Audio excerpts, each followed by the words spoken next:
Hello and welcome to episode number 564 of Smart Podcast Trashy Books. I'm Sarah Wendell, and my guest today is Jay Logish. Now, you may recall back in September, we snarked a cover on Smart Bitches called Planet Auster Fertility Fusion. You might remember it. There were 3 pastel muscular people with bunny ears in space.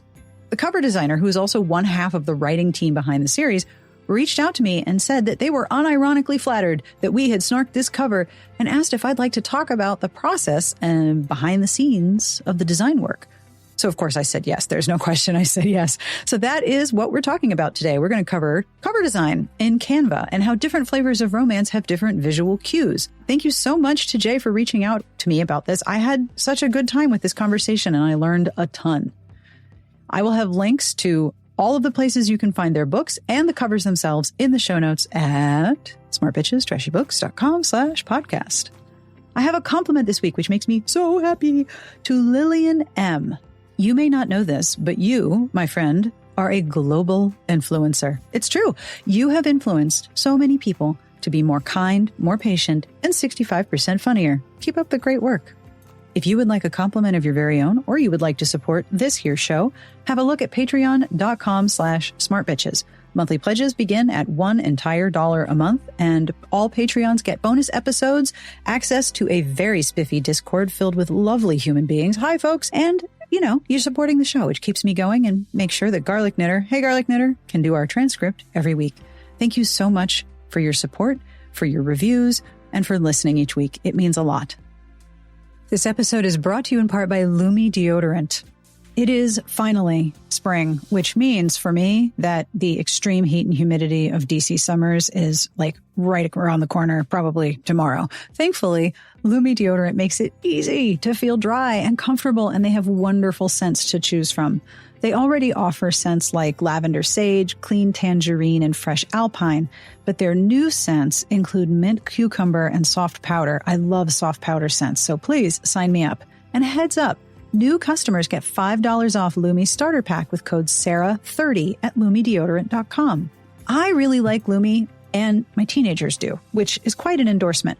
One of my teenagers took the deodorant wipes to school for, after gym class, and the report was, these are so great, they work so well, and they don't smell weird, which is a winner, right? How does it work? Well, some products mask an odor with a fragrance, but Lumi is formulated and powered by mandelic acid to stop odor before it starts. And Lumi can control odor for up to 72 hours. Lumi's starter pack is perfect for new customers. It comes with a solid stick deodorant, cream tube deodorant, and 2 free products of your choice, like mini body wash and those deodorant wipes, plus free shipping. As a special offer for listeners, new customers get $5 off a Lumi starter pack with code SARAH30 at lumideodorant.com. That equates to over 40% off your starter pack when you visit lumideodorant.com and use code SARAH30. All right, are you ready to talk about bunnies in space? Let's totally do this. On with the podcast. My name is Jay Logish, and I am one half of the co-writing team behind the Holiday Hedonism series. I'm also a DIY self-taught cover designer.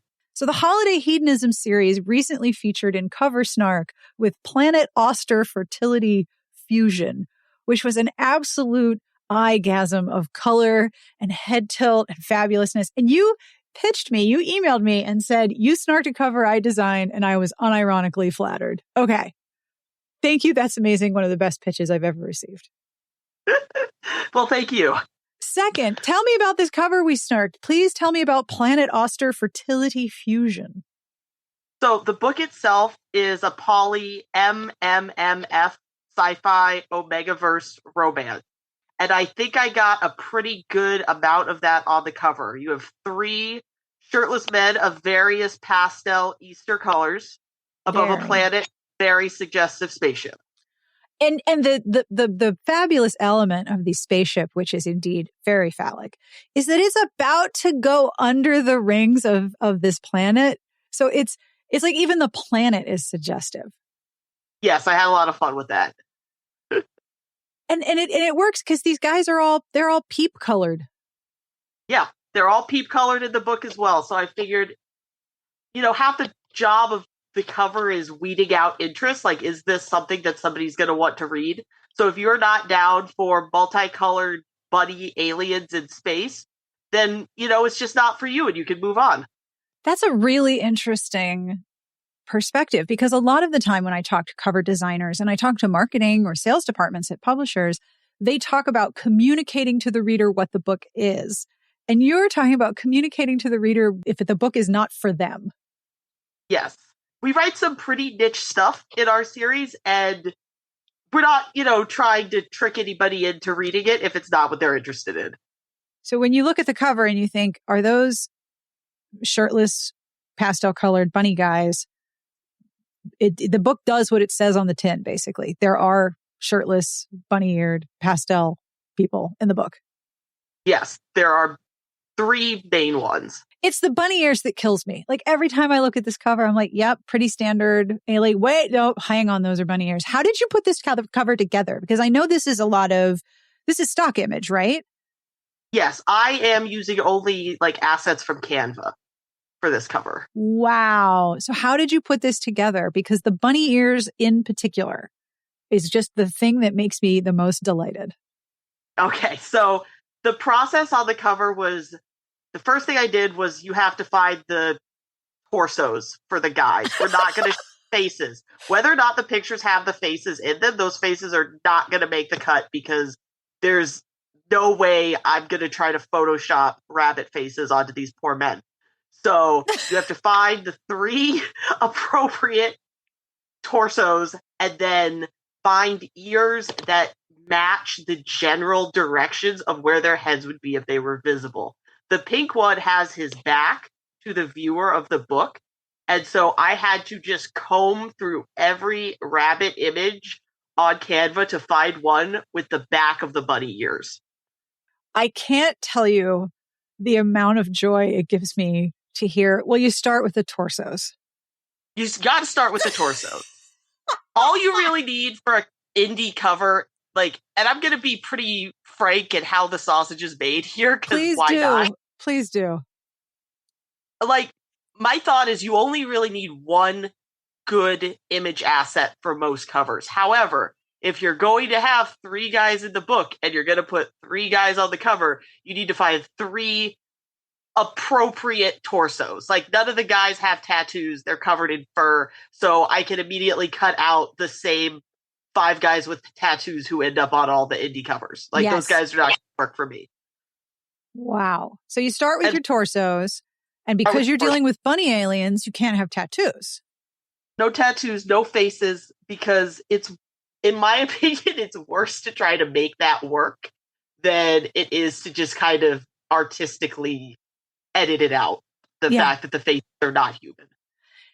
It's also, I think, for a lot of the cover stock imagery of very muscular torsos, the people who are doing these modeling jobs are effectively, they're like bodybuilders, right? So they're spending a lot of time on that physique. That physique just doesn't show up one morning. You got to really work at it.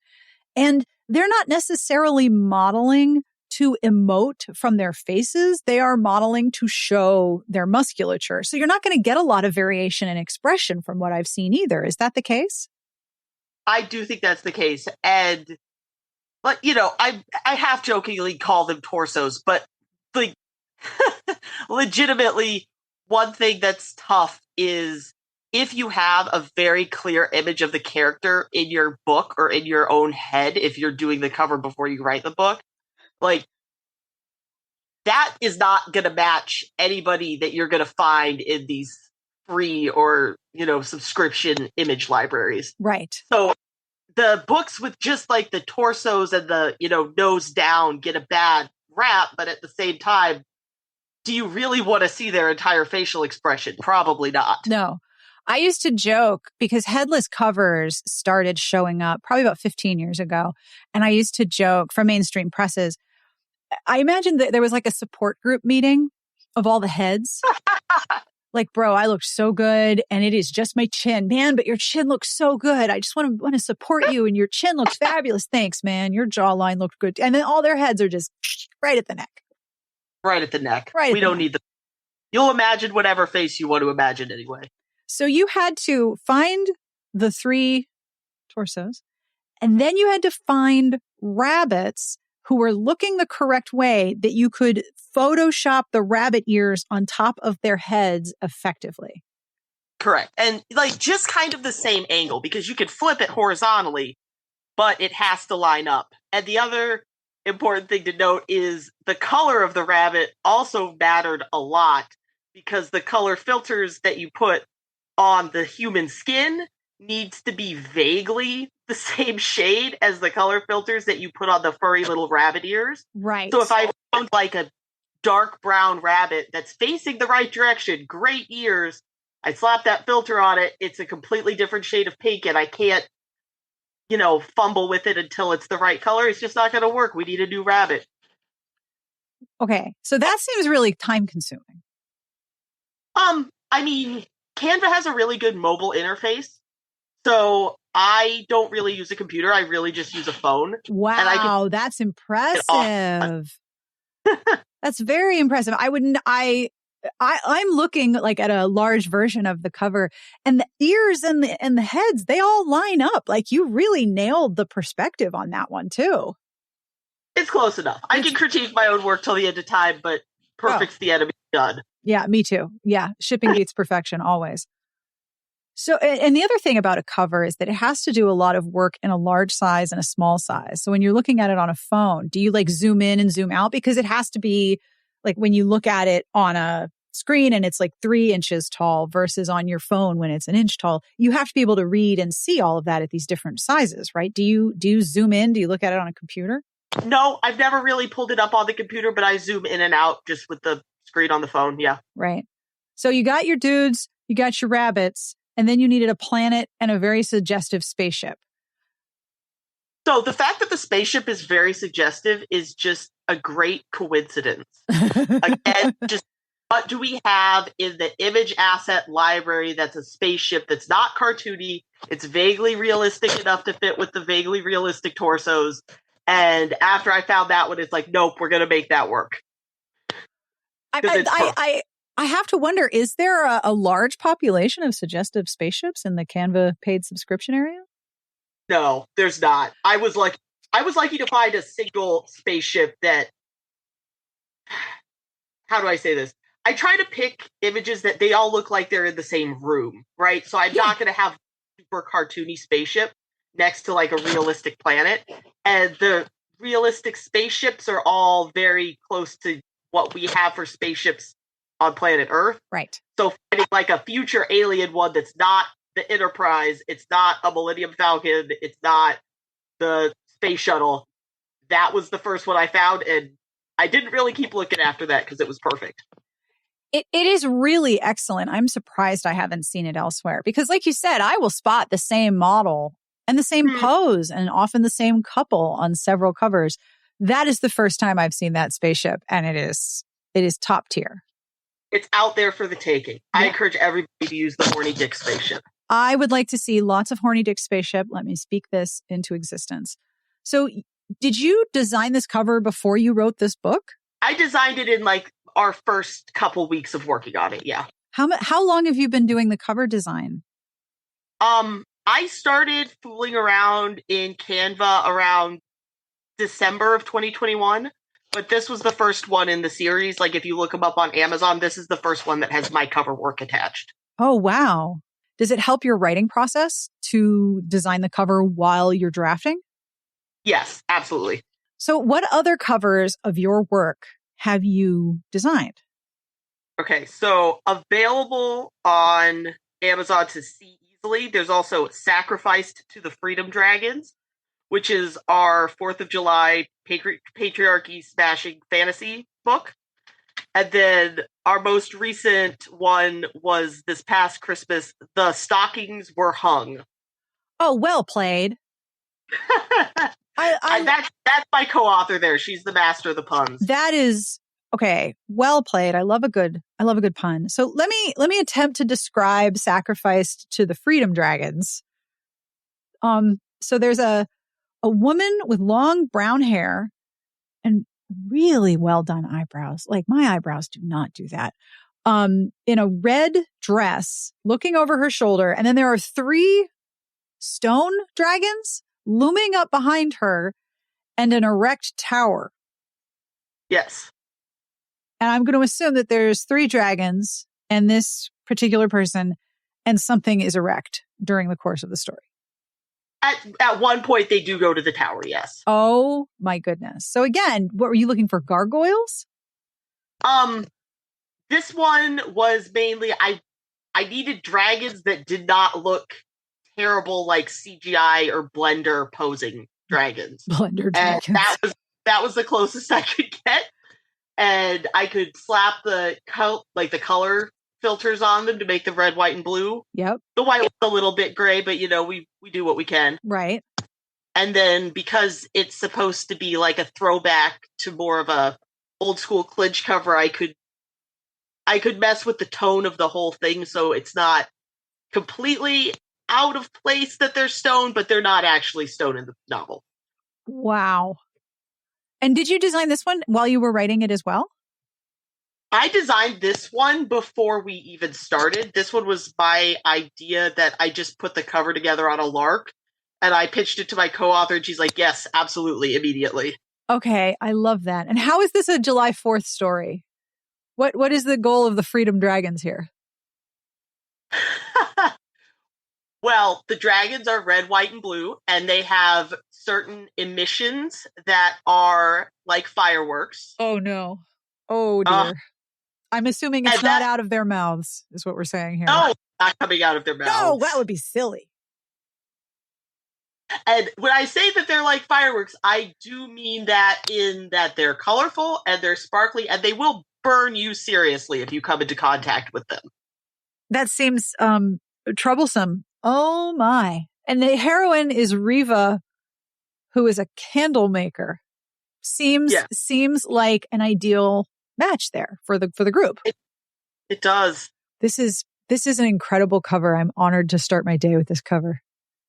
And because it was designed prior to any work being done on the book, okay, so the only good woman in a kind of swoony pose that I could find has long dark hair and a red dress. Cool, we can work with that. We can work the red dress into the novel.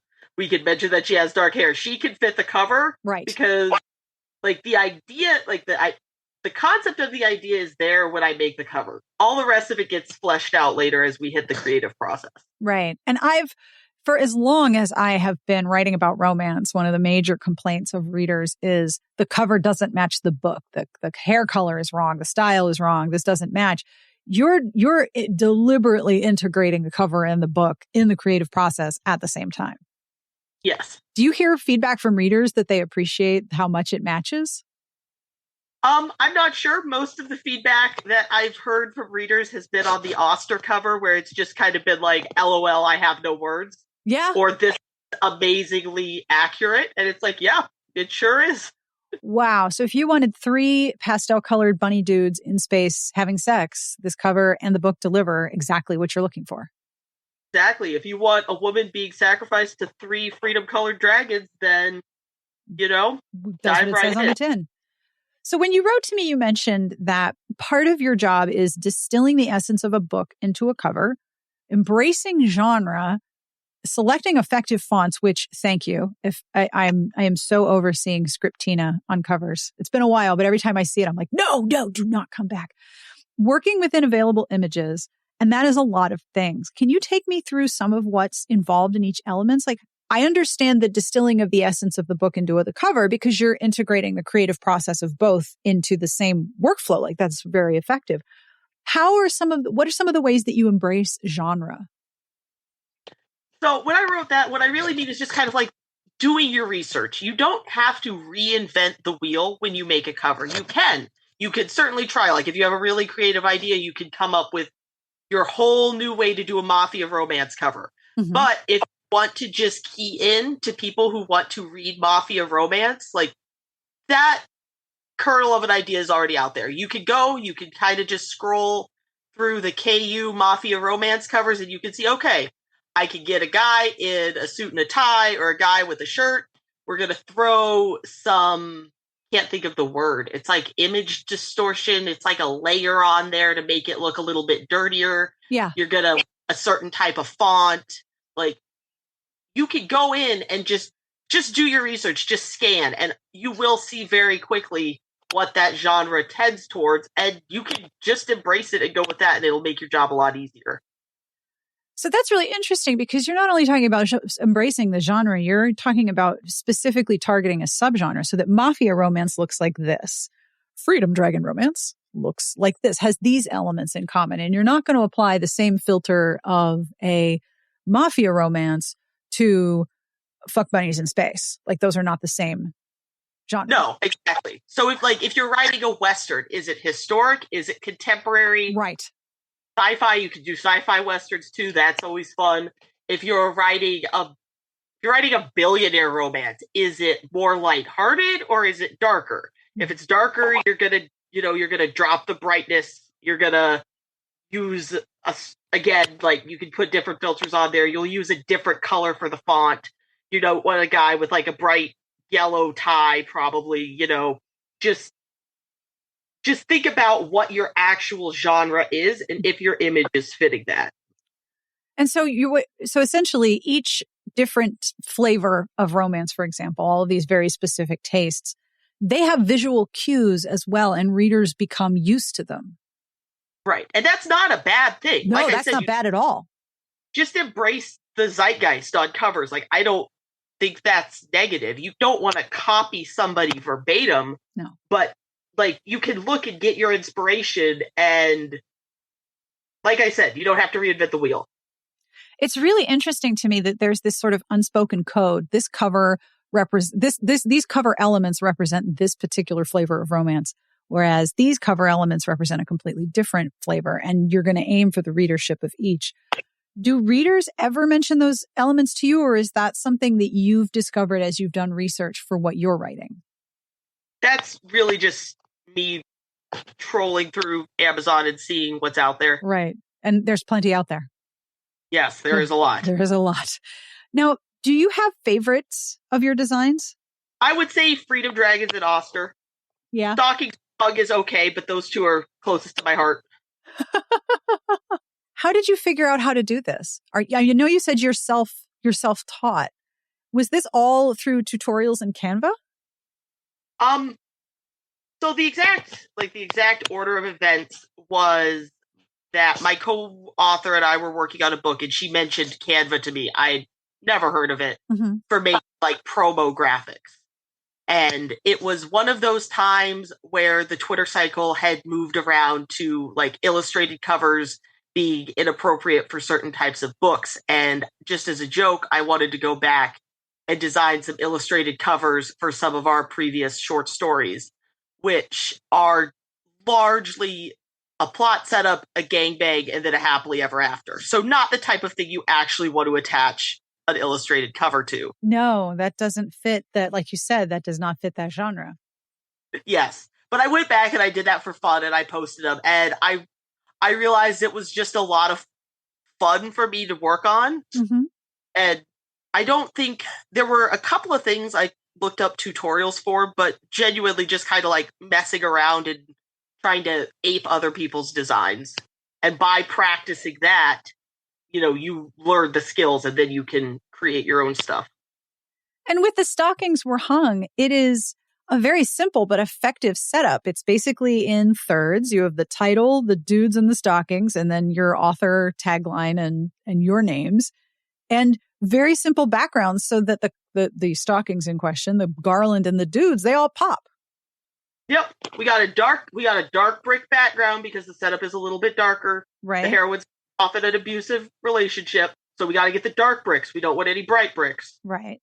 But that's just, I don't know, that's me having ultimate control of the cover, so I can fuss with whatever little things I want to fuss with. Is the control part really enjoyable?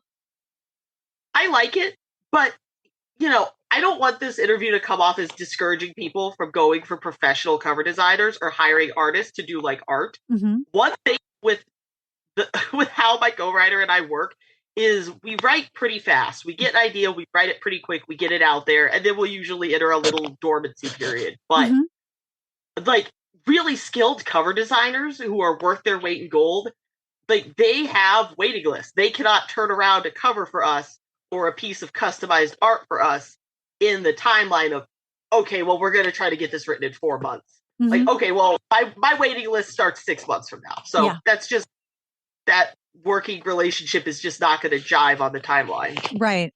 And with most things, you can have something that is cheap, you can have something that is fast, and you can have something that is good, but you cannot have all three. The most you get is two. So whereas you, who are the most familiar with your content, you can create these covers that are pretty effective, I should think. I like to think so. Yeah. So are there any other indie covers that you just absolutely love? One of the trends I really love are the monster romance clinch covers. Oh, aren't they fabulous?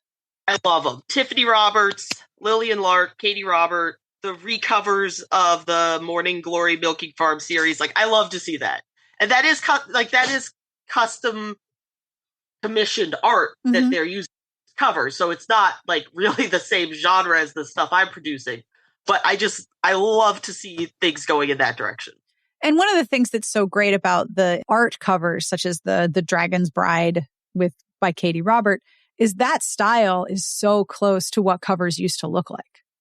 Right. Because they were originally oil paintings. I have one on my wall behind me that they were originally individually oil painted. Can you imagine the waiting list for an oil painted cover now? You could not turn around the release date within 4 months. No. Unless you paid somebody quite a lot of money. I did an interview with a cover artist who was one of the original artists who now works for DreamWorks doing like clouds in the background of How to Train Your Dragon movies, that kind of thing, because it's very hyper realistic. And he was telling me he once had to get on the subway in New York with a wet board and try to make sure no one was touching it because the publisher needed it that day. So that poor guy had to get on the subway with a wet art painting. Oh no. Isn't that terrible? And what's fascinating is much like TikTok, in order to make a TikTok video 5 years ago, maybe, you would have to have Final Cut Pro, which was, or iMovie or some really, cumbersome piece of software. And now it's like dead easy. It's on your phone. You can do it just as quickly. And the same is true for a lot of graphic design too. With Canva, it's really easy. The learning curve is much, much lower, and it's easy for people to really come up with great designs. Yeah. Just in my personal experience, I think it's pretty intuitive. I don't want to turn this into a Canva shilling. No, of course not. But it's intuitive to use. I could just figure it out in their menu. It's got a great mobile interface, and that's all I need. I don't know how to use Photoshop. I've never touched Photoshop in my life. That's way outside of my wheelhouse. But this little image editing program online, I can do it with that. Which, helps your bottom line as a business. Yes, that is very true. And especially if you want really good art or really good cover design and you have the budget for it, that's great. But if you don't have the budget for it and you're a little indie operation like we are, then you do the best you can with what you have. Yeah, absolutely. So I always ask this question: what books are you reading that you would like to tell people about? So I actually just finished up reading through all of Dragon Ball Super. Oh, and awesome. I really like reading through comics and things like that. I'm about to start actually reading One Punch Man instead of just watching it for the third time. Because when you look at really effective visual communication, you can think of how to translate that to effective written communication. Oh, that's so interesting. What are some of the ways that you've noticed reading manga has helped your writing?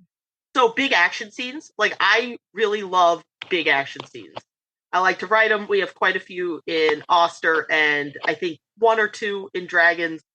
But the blocking of the participants within that action and then trying to describe things that are not necessarily intuitive. If I say that somebody punches somebody else, okay, well, punching, it's a human thing. You're in a fist fight. You can imagine what a punch looks like. But if you're doing some big, cool space battle with laser blast, how does that look? And then if I were writing that, how would I write it? And so then when I go back and I am writing something like that next time, I can think, oh, okay, it looks like this. I can write it like this. That is really interesting because you're right. In a visual medium like Dragon Ball, the fight scene could be, 4 people in a massive space, but it's still only going to be on the size of the page. Either it's going to be zoomed in or it's going to be like a full shot and you see all of their, like you see their whole bodies. So you have to visually know what it looks like and then translate that into words, or visually knows what that looks like and put it into art. Right. And within the fight scenes, like in Dragon Ball, it'll zoom in with one frame and it'll show somebody's expression change. Right. And you're writing a fight, and the written version of that little smirk that somebody does that's going to indicate that something is about to shift. Like incorporating the written version of that makes your fight scenes, your action scenes, or I'll say even your sex scenes more dynamic. Because talking about blocking like 4 different people in a big fight scene, that also applies to blocking multi-person sex scenes in a way. So certainly. And you have to zoom out to what is happening with the physical bodies and then zoom in to what is happening on an emotional level. Yes. Whether it's fighting or it's fucking.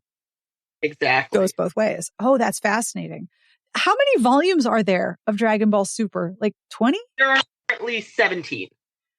So that'll take some time.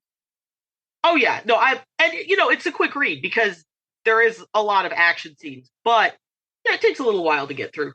It is so interesting to me that reading manga influences and informs your writing. And I mean, it makes perfect sense, but I never thought about that connection. That's really interesting.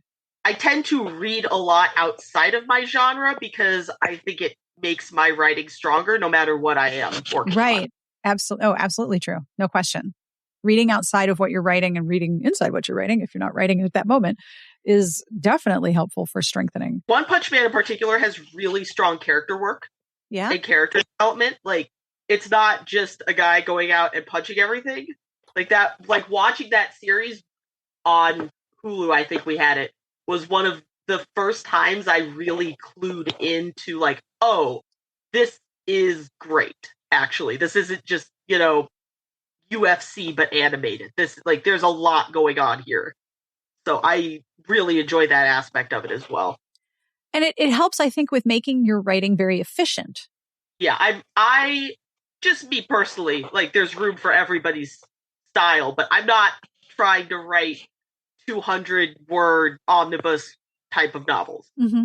I actually, like, just writing, I tend towards, like, short story length. Yeah. Freedom Dragons is 209 pages. And Oster I think that probably falls as a novella, not a novel, technically, with word count. Yeah. But whereas Planet Oster is 343 pages and Stockings Were Hung is in the 40s. Right. And I believe that some of our earlier works are, I think one is 11 pages. Like, they're not, but you know what? You get in, you get out, you get the plot covered, and you get in and out in a couple of other ways and a couple of other holes, and then you're good to go. I was just going to say the in and the out are multi-layered, even within that low page count. Yes. Thank you so much for doing this interview. This has been absolutely delightful. Where can people find you if you wish to be found? So I am on Instagram and Twitter at the same handle. It is JL Writes, JAYEL Writes. I'm not going to say that one because I think people can figure it out. Mm-hmm. I'm way more active on Twitter because I'm not a big, like, visual poster for Instagram, but I do exist there. Right. Are you going to leave Twitter and go somewhere else, or are you just going down with the ship? Oh, I'm going down with the ship. Yeah, that's kind of where I am too. I was saying to another, I was interviewing KJ Charles the other day, and I was saying, I got the idea to speak with KJ Charles because of something that she said on Twitter. And I realized I'm going to miss seeing what people are talking about book-wise so much because that was really the only venue where that happened. I'm going to have to, like, if Twitter eventually just goes down, I'm going to have to completely recalibrate for dealing with Instagram, which is all image and video based, mostly video based now from the looks of things. And I don't want apps to make noise. Like, I get mad when I open Instagram and it starts making noise and I start stabbing the screen. Like, no. I do words. I do not do talking, which is great for a podcaster. And that brings us to the end of this week's episode. Thank you again to Jay for reaching out to me to talk about cover design in the indie community and all of the different ways you signal a particular genre. I mean, I know that this is true, but it's so interesting to hear the behind the scenes. I will have links to everything, as I said, in the show notes at smartpitchestrashybooks.com/podcast. Someone mentioned to me that I don't do credits when I do an episode. That's absolutely true, but that's because all of the credits are me. I host, I edit, I produce, I do all the things. It's just me and my cats. So I guess I should, thank Katie and Wilbur for their help in snoring, which is a noise that I then have to remove from the audio file.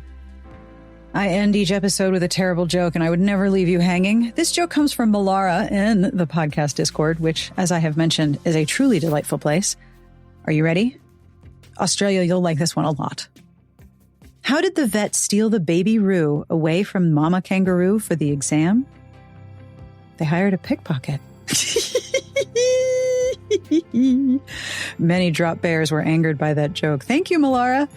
On behalf of everyone here, we wish you the very best of reading. Have a wonderful weekend, and we will see you back here next week. Smart Podcast Trashy Books is part of the Frolic Podcast Network. You can find outstanding shows to subscribe to, like this one, at frolic.media/podcasts.